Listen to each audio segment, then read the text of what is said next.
Chris, who is most to blame for the Suns losing 3 straight at this point? Jen, I think the word blame is too strong. Okay. Because I don't think there's a GOAT in this series. You know, we used to use the word GOAT like in a negative way, like the guy who blew it. Yeah. I don't think that's been the case. I think these are two evenly matched teams. We all have to face it. We know the best player on the court in the series plays for Milwaukee. So being down 3-2, I don't think there's shame in that. I can point to every star in Phoenix, Chris Paul, Devin Booker, DeAndre Ayton, if we want to give him that status. They've each had one really bad game, but none have been bad to the point where I would blame them in this series. But if I have to pick one guy for the sake of discussion, then it's going to be the guy who would get the most, who would be celebrated the most if Phoenix were to win. And that's Chris Paul. Look, even if Devin Booker is the finals MVP and Phoenix wins, Chris Paul is going to get the lion's share of the celebration. We're going to praise him.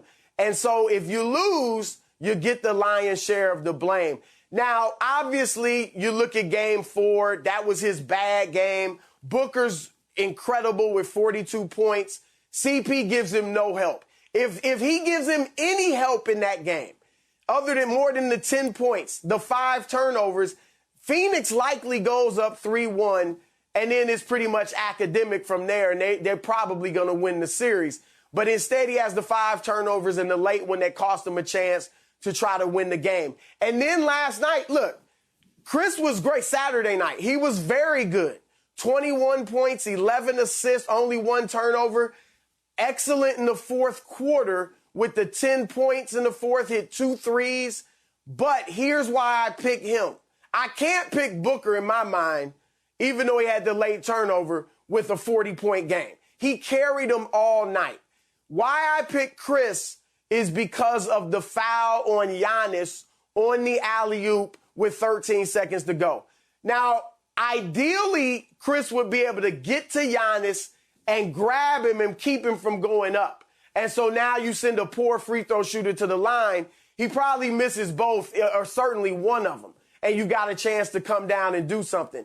But he did the absolute worst thing you could do. I don't think he could get to him in time to grab him. So he just fouled him.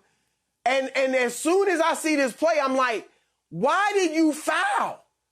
Because, you know, now you're down 3. He goes to the line, and I get it that Giannis missed it. Mm-hmm. But we all know Giannis made a great play and tipped it back to Chris Middleton, the rebound. Middleton makes 1 of 2, and it's over.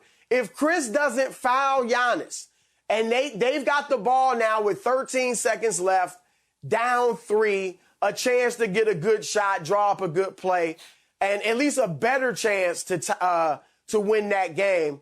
So, like I said, I think this is nitpicking. I don't think one guy's been horrible, but I'd pick Chris if I have to pick one. Well, here's the thing, Chris. As you found it very hard to blame any of the players, I didn't blame the players. I blame Monty Williams because I think he's not doing a very good job of coaching because he continuously allowed DeAndre Ayton to let Giannis drive baseline. That's coaching. Why would, when they made that run in the 6th, for some reason, I don't know what the reason is, Monty Williams is afraid to call timeout. Boo knows that they're going to 6-0 run. Bud jumping up calling timeout. He's going to stem the tide of momentum. When did Monty Williams call a timeout? Once the lead got down to 4? And think about how long he had Booker glued to the bench in the second quarter. Why would you do that? Why would you put Booker and Ayton on the bench at the same time? You lose your rim protector, you lose your rebounder, and you lose your scorer. They got Devin Booker. Milwaukee cut the lead from 16-3 with 8:30 left. Booker, that was before Booker checked in. Now, Booker was at the table for 6:30 at the 6:14 mark. What? What are you doing? Why would you do that? Why not call a timeout? Once they got the lead to 10 from 16-17, timeout, book it up.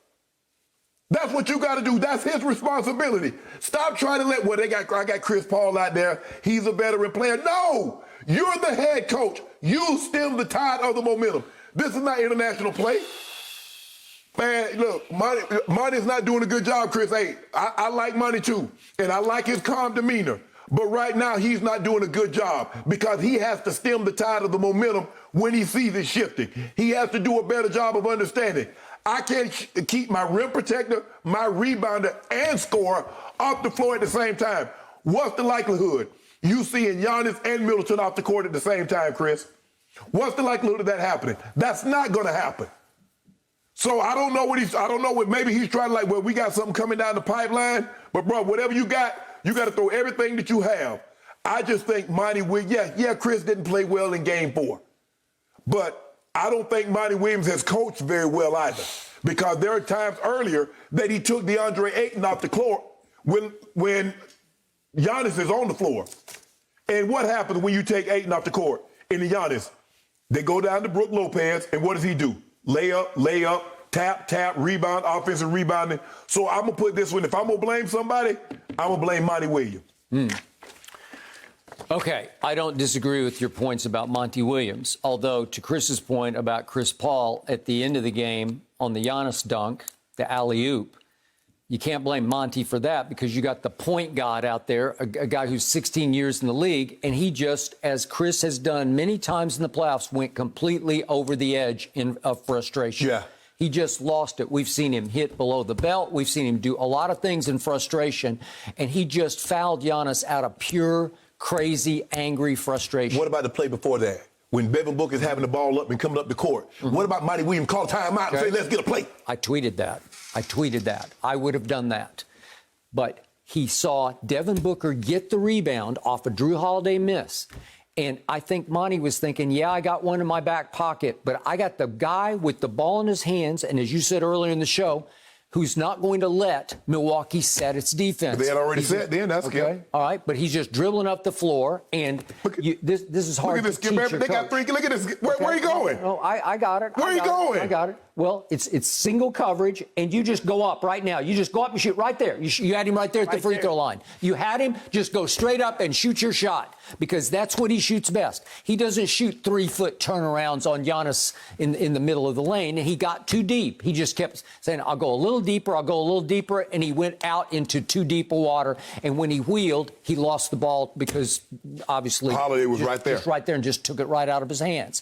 So I give you all that, but Chris Paul had gone, then went over the edge, and how's he going to, like Chris Broussard said, I'm not going to wrap up a 6'11" guy flying at the rim. He's already up in there now. So. You got no shot, and you foul him, and then you got lucky because he missed the free throw. And then you got completely unlucky because he missed it so badly that it bounds all the way back out to Giannis, who then blindly back taps it to Middleton, who gets fouled and finally makes the clinching free throw to end the game. Okay, so who do I blame in the big picture? Well, I'm more on Chris's side about this one. This thing is shockingly evenly matched. So what happened after Phoenix won 2 at home and they go to Game 3 at Milwaukee? I was told by somebody who really knows that Devin Booker tweaked his hamstring at the end of Game 2, and they were scared to death he couldn't go at all in Game 3, and he tried to go and was a shell of himself. Remember this? Yeah. And it got so bad he was 3 of 14 and 1 of 7 from 3. And remember, Monty put his arm around him on the bench late third quarter and said, I'm going to just keep you over here with me. Right. And I believe it was to protect his hamstring, not because he was shooting it poorly. Right. Okay? So I'm going to give you Game 3. That was a Devin Booker couldn't shoot game. And then Game 4 comes down to one play at the end of the game, and the point guard can't make it. And it's just one play. You're down 2 with 32 seconds left. And I don't know what happened to Chris, but he palms the ball with his left hand, and then he just unforced error loses the ball with his right hand. Well, these are the plays that separate a champion from a runner-up. And you have to make that play, and he didn't. Right. And then Devin Booker, on Saturday night, he's just got to make a play. You make one play for the game, and he couldn't make it. Would it have helped to run a play out of a time? Yeah. Maybe. Yeah, maybe it would have. It's an easy second guess. But, Chris, answer me this. When was the time? Now, they had a 17-point lead. Milwaukee cut the lead from 16 to 3 with 8:30, and Booker is still on the bench. It wasn't until 6:14. So when does the head coach leave his best player on the bench as the team gains the momentum? So who does that? So whose fault is that? Is that Chris Paul's fault? Okay, but they were rolling at that point. No, right? they weren't. Skip that. Milwaukee had cut the lead from 16 to 3. Oh, which time you talking? In the second quarter. Oh, second quarter. Yes. I thought you meant in the fourth quarter. No, the second quarter. Okay, I got it. Well, okay, that's fair. I think Shannon, remember, Giannis was out for a lot of that run by Milwaukee. Yeah. Now, I agree with you that Monty should have stemmed the tide with a timeout, but I think that was his logic is, okay, Giannis is not out there.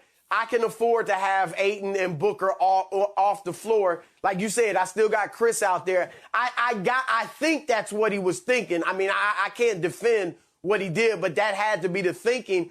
And I also think, look, even when they were up big, we noticed, we've seen it time and time again in these playoffs, a 16, even a 20-point lead early yeah, with the doesn't 3-point really matter as much anymore because of the three-point shooting. Yeah, so, I mean, I'm with you on that. That was a bad stretch by Monty. But a lead that early, you almost figured no matter what Monty had done, Milwaukee was going to find a way to get back in the game.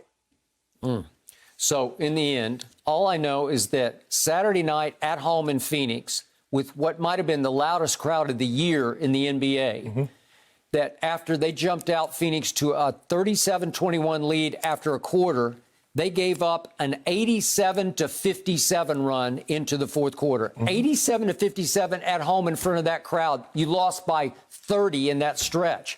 And once you do that, it's hard for me to defend anything that you did because that's just pathetic. Chris, guess what he did in the fourth quarter? When he saw the game getting out of hand again, Booker rests for 42 seconds in the fourth quarter. Why not rest him for 42 seconds in the second quarter? And maybe instead of giving up that lead, maybe you push it to 20. Maybe you push it to 24. You see what happened when he felt it was slipping away in the fourth? He like, Book, get back in. That's what you got to do. Yeah. You can't be afraid to use those. Bud, that's one thing about Bud. Bud gonna use them timeouts.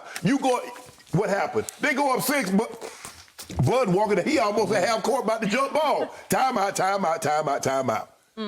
All right. Well, the reality of the situation here, the Bucks could wrap it up tomorrow, and that could be the case. Thank you for watching. You can subscribe here to get the latest from the show, and be sure to check out more of the best clips from Undisputed, or go watch a few other segments from our other shows on FS1.